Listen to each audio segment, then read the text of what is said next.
आज की लाइंस दिल की गहराइयों से, तो एंड तक ज़रूर सुनिएगा, मिस मत कीजिएगा।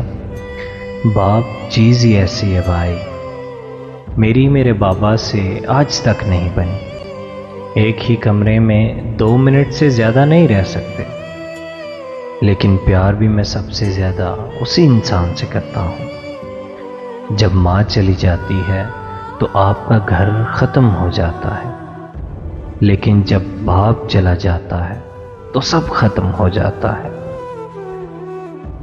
चलो अब आज तुमको हाले कल्ब अपना सुनाता हूँ। तो कुछ लाइंस बाबा के लिए।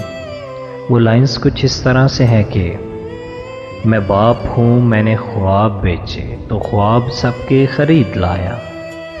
मैं बाप हूँ, मैंने ख्वाब बेचे तो ख्वाब सबके खरीद लाया। मैं वो हूँ जिसने अज़ाब झेले तो आप लोगों ने चैन पाया। मुझे जो बदले में मिल रहा है, सिला ये क्या है, इनाम क्या है, मेरा बताओ मकाम क्या है। कभी सुनो मुझसे लाड लो तुम, मेरा फसाना मेरी कहानी।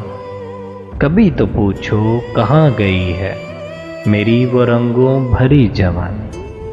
कभी तो पूछो कहाँ गई है मेरी वो रंगों भरी जवानी। I love you Baba.